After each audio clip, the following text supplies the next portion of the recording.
Is there enough energy in the world to power the growing desire and need for artificial intelligence? The answer may surprise you. Find out right now on UBS Trending.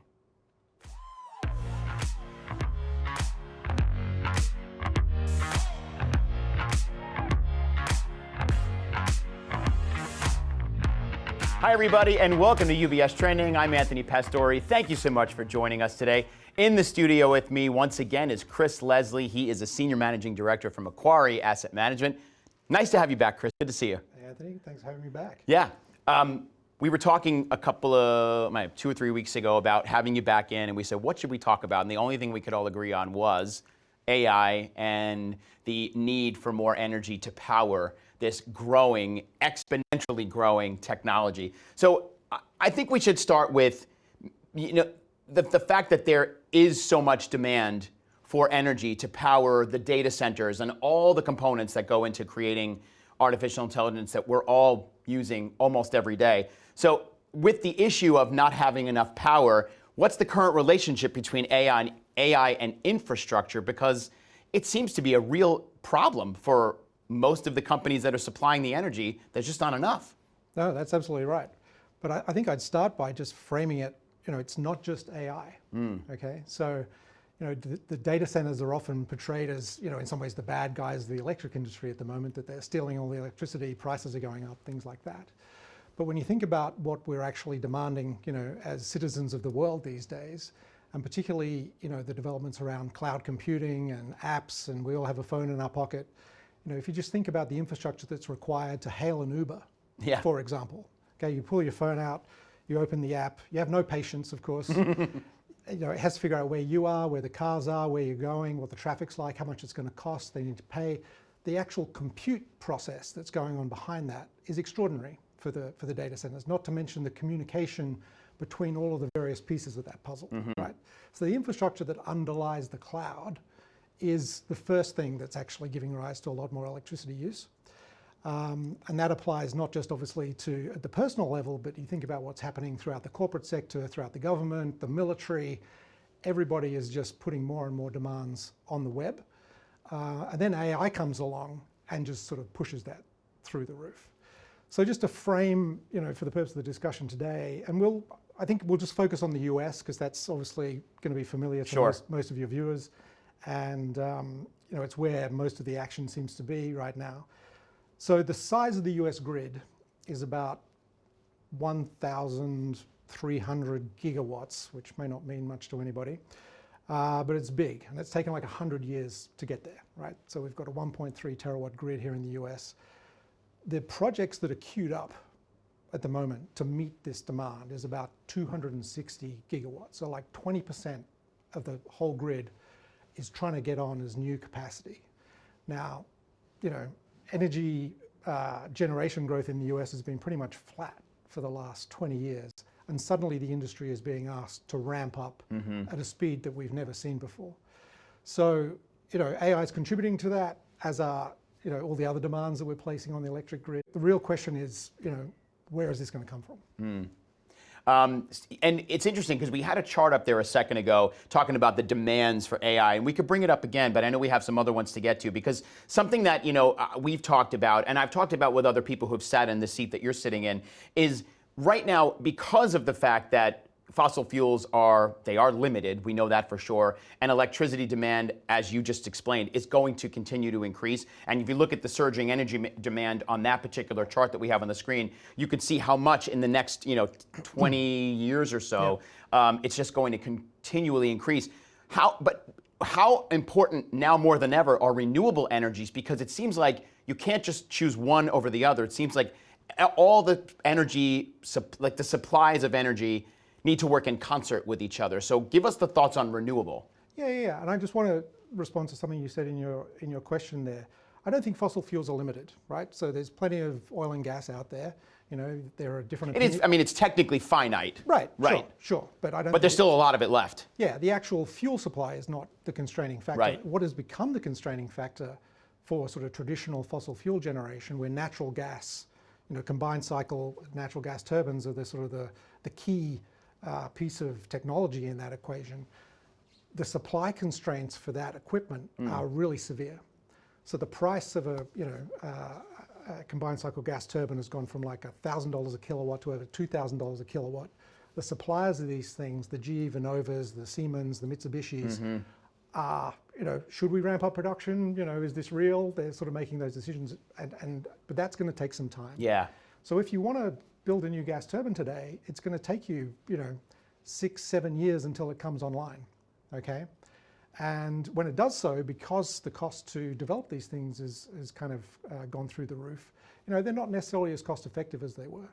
So renewables, if you look at the queue of things that's currently lined up, or in fact the proposed projects in the US right now, as I said in the last comment, there's about 260 gigawatts of stuff that's lined up. 80% of what's ready to build right now is wind, solar, and batteries. Right. Okay, there's about 10% of the queue is, or maybe a bit more, is gas, and that's like doubled from what it was last year. But it's really taking a while to sort of crank into gear. And they are faster and easier to deploy, get online, those particular types of renewable energies. Yeah, no, exactly. So, basically the supply chain, the construction chain, the whole machine that's building renewables is already delivering them here in the US at about 50 gigawatts a year. In the last couple of years, we've only put in new gas of like 1 or 2 gigawatts.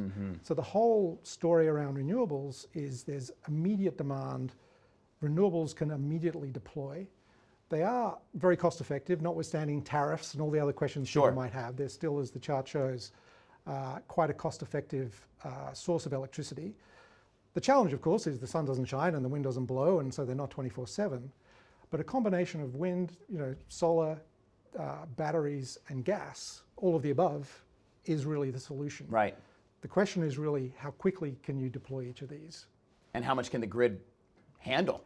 Yeah. Right. Yeah, I mean, there's plenty of demand, but the actual physical workforces, the supply chain, the shipping, everything else is the sort of physical constraint. What about nuclear?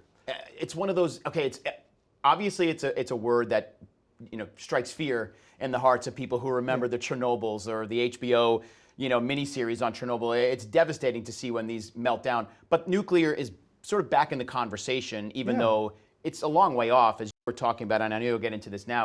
It does take a little time to either re-outfit old nuclear stations or build new ones. There's also these small modular reactors that are also taking a long time and are very expensive. So how valid and really approachable is nuclear at this point in helping to supply this lack of energy that we have? Yeah, well, it's obviously the right idea, and part of the shift back to nuclear early in this sort of phase of the conversation was really about it being clean. There's obviously the fuel issue, which is a very real issue, but people were thinking, well, this is, it's high reliability, it's on 90% of the time, it's pretty clean, but it's big and expensive.